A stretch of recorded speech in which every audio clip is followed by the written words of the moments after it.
As a child, I was brought up in back street in the central areas of Birmingham, a place called Hockley Brook. But the brook was a sewer, in fact. And so this backyard was our playground. It was hard paved, blue bricks, and we had 6 lavatories to share. We were poor. I had hand-me-downs until I was 14.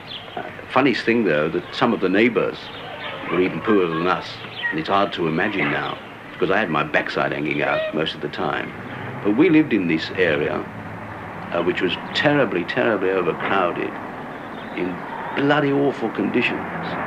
And people were expected to live a full life. And when we talk today about the quality of life, and you look at what we existed in those days, I just, I don't understand how people can argue now that they're not better off, because by God, we were in a mess.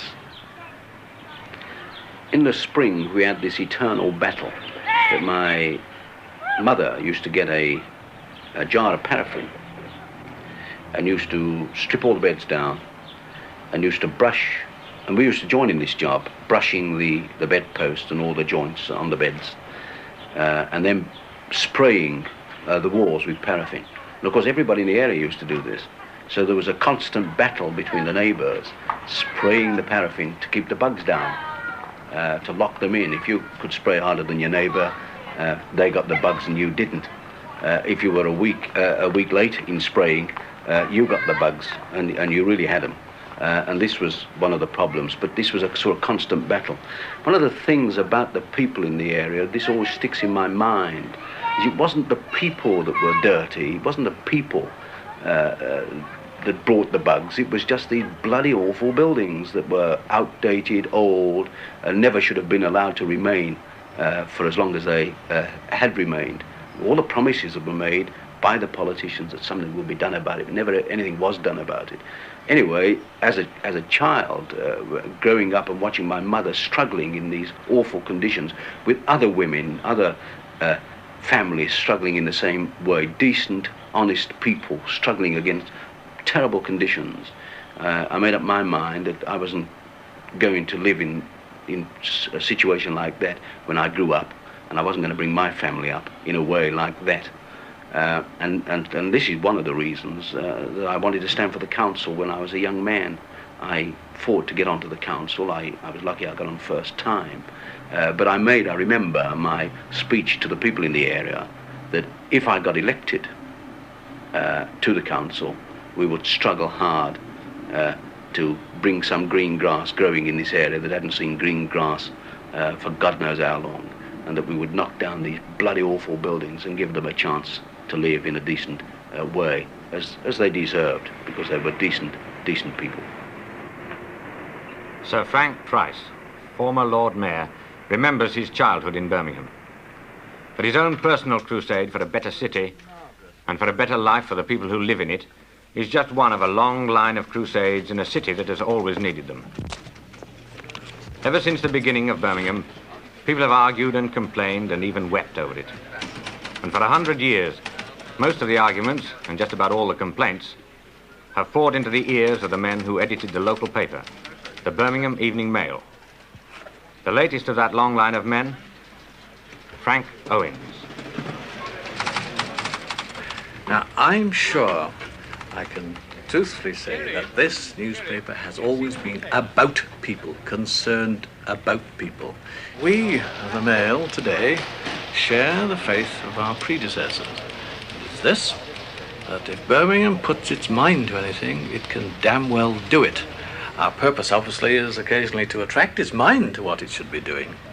And here I think there's been a significant change in society, and it's a very important one, and one that I think local newspapers, above all, should always have in mind.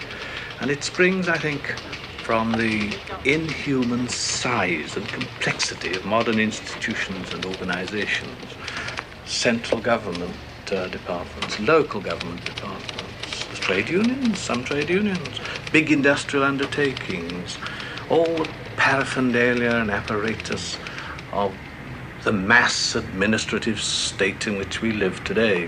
Perforce, we can do nothing about it. It's here and we have to live with it.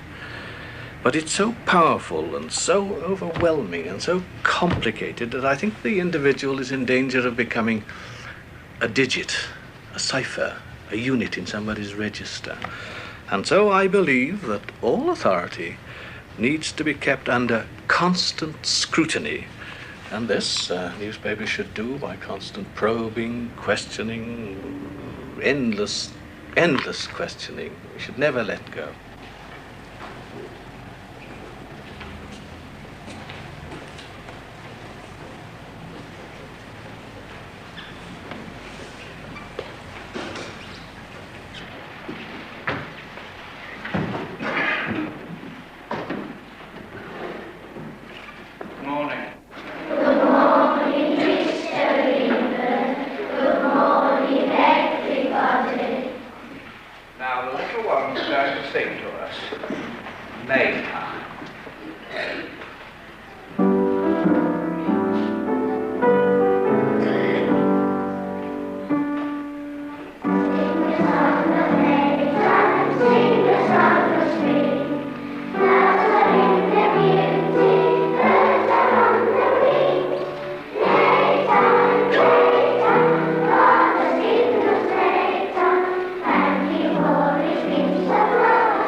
Years ago, 20,000 Birmingham children ran the streets or worked in factories. Their present desperate, their future uncertain. And it was a Birmingham man, George Dixon, who led the national fight for public education. Today, nearly 200,000 youngsters attend the city's 500 schools. And perhaps the spirit of George Dixon lives on in teachers like John England. Of how a shepherd had a lot of sheep, and he lost one of them, and when he found it, he was very, very happy. Now, we haven't lost a sheep because we've only got cats and rabbits and hamsters and goldfish, but we did lose one of our little friends who was brought to me by one of our boys and who's been let loose in the garden. But he disappeared, and we thought we'd lost him. And then suddenly he came up in a class, and that made a few people jump. Do you know who I'm talking of, or what I'm talking of? Yes. Well, we lost him, but he's come back, and I brought him in to say good morning. Would you like to see him? Yes. Come on then, little snake. Here you are. No, you don't. No one's going to hurt you, little snake. Here he is. All small and wriggly, and he's had a drop of milk this morning, so he should be all right. And he's got a long... Can anyone see his tongue sticking out? Yes. Well, I wanted to bring him in to show you, because look, he's got a very, very thin tail. And you can't see him very easily. So when you go into the garden, will you watch where you tread?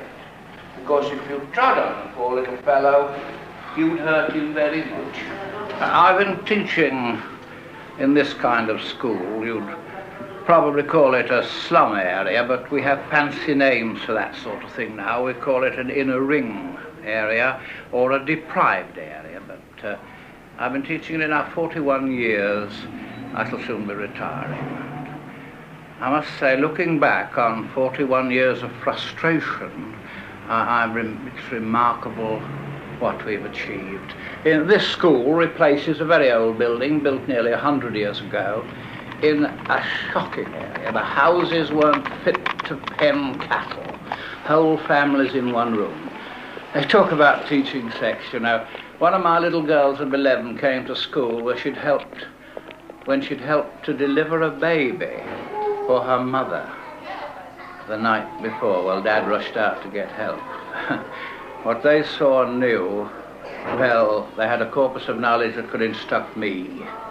But we've a very good progressive council here, and although upset by the war years, they have stamped this out.